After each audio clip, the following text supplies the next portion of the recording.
Hello friends, welcome to the Hindu newspaper and editorial analysis. Today at the 14th of the August 2023 we will discuss the Hindu editorial. आज the Hindu editorial को हम देख रहे हैं। इससे पहले हम करंट अफेयर को रिलीज कर चुके हैं वीडियो को। आइए देखते हैं एडिटोरियल में क्या है। एडिटोरियल सेक्शन में आज जो न्यूज़ है वो कोई ख़ास न्यूज़ आजकल नहीं है। आज के एडिटोरियल में पहला है पाकिस्तान से रिलेटेड, जो वहाँ पर पॉलिटिक्स चल रही है उससे हमको कोई लेना देना है, क्योंकि उसमें कुछ ऐसा नहीं है। नेक्स्ट न्यूज़ अगर देखें, जो बड़ा आर्टिकल है वो Dalit Christians exclusion by society, church and state.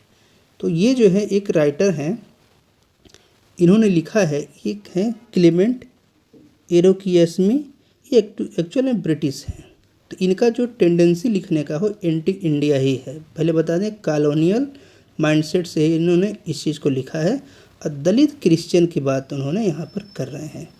Dalit Christian का जो कॉन्सेप्ट लाया गया है उससे पहले थोड़ा सा हम देखते हैं ये दलित के बारे में। दलित जो है हिंदू धर्म के अंदर आते हैं। इन्होंने क्या किया, अपने आप को कन्वर्जन के माध्यम से दूसरे धर्म में चले गए। जैसे कुछ दलित जो हैं मुस्लिम बन गए, कुछ जो है बौद्धिस्ट बन गए, कुछ जो है सिख बन गए और कुछ क्रिश्चियन बन गए। लेकिन वहाँ पर जाने पर क्या ये वहाँ के नियमों का फॉलो पूरी तरीके से कर पा रहे हैं कि नहीं, वहाँ के नियमों का पालन कर पा रहे हैं कि नहीं कर रहे हैं। साथ ही साथ क्या वो समाज, जिस समाज में ये जा रहे हैं, क्या उसे एक्चुअल में ये लोग एक्सेप्टेड हैं, या सिर्फ पॉपुलेशन बढ़ाने के लिए या राइवलरी क्रिएट करने के लिए, एक उपद्रव बढ़ाने के लिए ऐसा हो रहा है। जैसा हम बता दें कि भीमराव अंबेडकर ने भी पहले विचार किया था कि वो सिख बन जाए। फिर उन्हें समझ में आया कि सिख धर्म में जाना ठीक नहीं है। फिर विचार किया कि हम बौद्धिस्ट बन जाते हैं। पहले मुस्लिम बनने का विचार, फिर सिख बनने का विचार, नहीं मुस्लिम बनने का विचार नहीं था, सिख बनने का विचार और फिर बौद्धिस्ट बनने का विचार। लेकिन क्या बुद्ध के धर्मों का, नियमों का पालन हो रहा है? बुद्ध ने कहा था जीवों पर दया करो, ये लोग तो ऐसा कुछ नहीं करते हैं। तो ये एक बहुत बड़ा समस्या है। इसी तरह सिखों में जो लोग हिंदू से सिख धर्म को एक्सेप्ट कर लिए, वो आज सिख संप्रदाय, सिख धर्म उन्हें सिख पूरी तरीके से नहीं मानता है। वहाँ पर लोग सिख नहीं कहलाते हैं, ये लोग रविदासिया सिख कहलाते हैं। तो यहाँ पर क्या होता है कि इनके साथ वो बिल्कुल सेम कंडीशन का बिहेवियर है जो पहले जब हिंदू धर्म में थे। तो दलित वो तब भी थे, अनटचेबल तब भी थे, और धर्म बदलने के बाद भी। इस तरह की कंडीशन जो है मुस्लिम में भी है और क्रिश्चियन में भी है। लेकिन इस आर्टिकल में सिर्फ दलित क्रिश्चियन की बात की गई है। इसके रेफरेंस में कुछ जो है डाटा दिए गए हैं, कुछ फैक्ट्स दिए गए हैं 1950 से लेकर के अब तक को। तो उन फैक्ट को ध्यान में रखने के साथ साथ हमें ये भी देखना चाहिए कि ग्राउंड रियलिटी क्या है। जैसा कि जानते हैं हम, पिछले साल यूनियन गवर्नमेंट ने former chief justice of India K G. Balakrishnan के जो चेयरमैनशिप में एक कमेटी गठित किया है, ये देखने के लिए कि क्या दलित क्रिश्चियन जो हैं या कोई भी ऐसा दलित जो हिंदू धर्म छोड़ करके दूसरे धर्म में चला गया है, क्या उसको आरक्षण दिया जाना चाहिए। बता दें, हिंदू, बौद्ध और जैन, हिंदू, बौद्ध और सिख, जैन नहीं है, इनमें अगर कोई दलित कन्वर्जन करके गया है तो उसको आरक्षण का लाभ वहाँ भी मिलता है। लेकिन अगर वो मुस्लिम बन जाए, क्रिश्चियन बन जाए, तो उसको कोई आरक्षण का लाभ, या जैन बन जाए, जैन तो कोई बनता नहीं है, तो उसको आरक्षण का लाभ नहीं मिलेगा। इस रेफरेंस में तमिलनाडु गवर्नमेंट ने कहा है कि जो प्रेसिडेंशियल आर्डर था 1950 का, प्रेसिडेंशियल शेड्यूल कास्ट का आर्डर, उसमें वो अमेंडमेंट करना चाहते हैं। साथ ही साथ देखा जाए तो 2007 में रंगनाथ मिश्रा कमीशन बना था, उसने भी कहा था कि जो क्रिश्चियनिटी को जो है स्वीकार कर चुके हैं शेड्यूल कास्ट वाले, उनको भी, जो दलित क्रिश्चियन हैं, उनको भी आरक्षण का लाभ दिया जाना चाहिए। इसके साथ साथ जो है देश पांडे और बापना, ये लोग भी फाइंडिंग्स में पाए हैं, जो कि माइनॉरिटी कमीशन द्वारा अपॉइंटेड थे 2008 में, कि जो है किसी भी व्यक्ति को जो अपना धर्म छोड़ करके दूसरे धर्म को स्वीकार कर ले, उसे डिनाई नहीं किया जाना चाहिए। ये तो रहे कुतर्क। भीमराव अम्बेडकर ने साफ साफ कहा था कि जो रिजर्वेशन होगा केवल 10 सालों के लिए होगा, 10 साल के बाद ये सक्षम हो जाएंगे। लेकिन वो सक्षम कितने दिन तक होंगे ये तो नहीं पता है। आरक्षण का मैं विरोध नहीं कर रहा हूँ, पर धर्म परिवर्तन करके जब दूसरे धर्म में लोग जाते हैं, उसका बेसिस क्या होता है। एक्चुअल में वहाँ पर एक लालच होता है, पैसे का मोटिव होता है या कोई अन्य मामला होता है, लेकिन वो फाइनली लालच का ही मामला होता है। तो वहाँ पर लालच के वशीभूत होकर चले जाते हैं या सामाजिक रिवाइवलरी की वजह से, लेकिन फाइनली जब वहाँ से भी उनका शोषण शुरू हो जाता है तब इस तरीके के आर्टिकल लोग लिखना शुरू कर देते हैं। तो असली समस्या ये है कि ये सब चीज़ें लालच पर टिकी हुई हैं। तो इस आर्टिकल में साफ साफ यही कहा गया है कि उन्हें भी आरक्षण का लाभ मिलना चाहिए, लेकिन साफ साफ इस आर्टिकल का टाइटल ही देखिए क्या है, Dalit Christian exclusion by society, church and state. तो दलित क्रिश्चियन का एक्सक्लूजन केवल सोसाइटी नहीं कर रही है, चर्च और राज्य भी कर रहे हैं। चर्च भी उनको वह दर्जा नहीं दे रहा है। चर्च जो है, जो उनको धर्म परिवर्तन के समय कहता है कि तुम पूरी तरीके से जो है प्योर क्रिश्चियन हो जाओगे, सारी सुविधाएं मिलेंगी, सारे जो है रेस्पेक्ट मिलेंगे, लेकिन ये आर्टिकल स्वयं कहता है कि वहाँ पर चर्च भी डिस्क्रिमिनेशन करते हैं। तो इनका यही कहना है कि दलित को जो है नेक्स्ट रीजन में अगर जाते हैं तो वहाँ पर उनको आरक्षण मिलना चाहिए। इस रेफरेंस में कुछ जो है विदेश में रिसर्च हुए हैं अलग तरीके से, जैसे कि अफ्रीका के लोग ब्लैक हैं, उनको यूरोपियन कंट्री वाले पसंद नहीं करते हैं।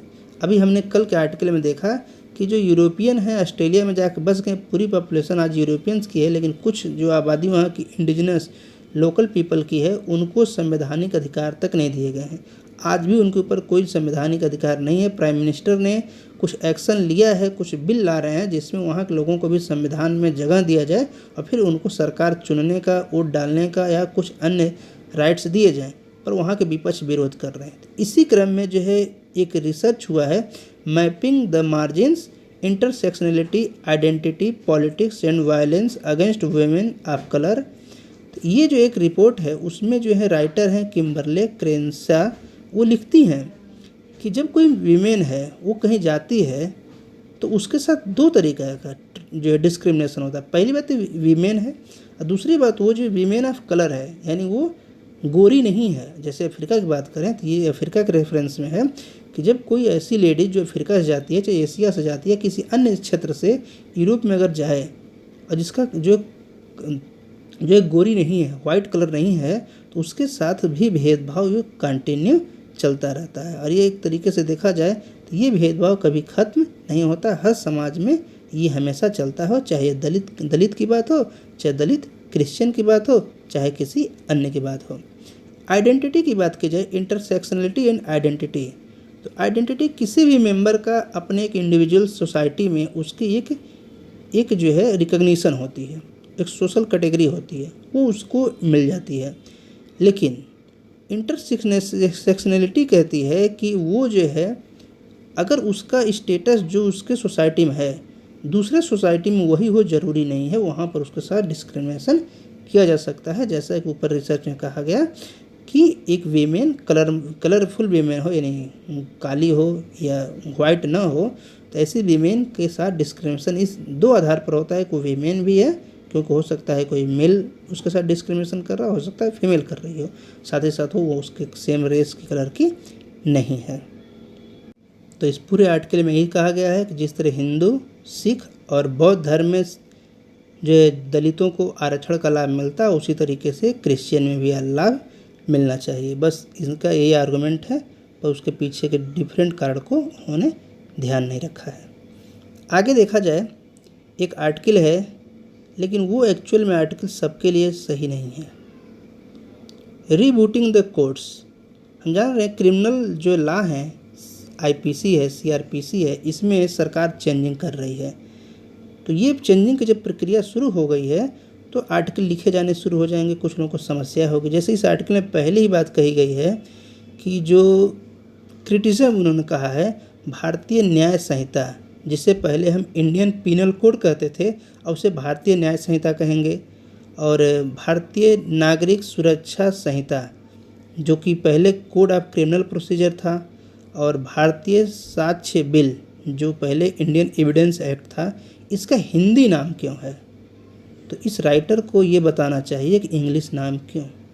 भारत में संविधान में 8वीं अनुसूची में 22 भाषा रखे गए हैं, उसमें इंग्लिश नहीं है। इंग्लिश भारतीय भाषा भी नहीं है। और भारत की राजकीय भाषा, राष्ट्रीय नहीं राजकीय भाषा यूनियन लेवल पर हिंदी है। सुप्रीम कोर्ट ने भी अभी जस्ट पिछले हफ्ते ऐसा कहा है कि हिंदी ही हमारी भाषा है। तो अब इस केस में अगर कोई शब्द हिंदी में है तो उसके लिए समस्या क्या है?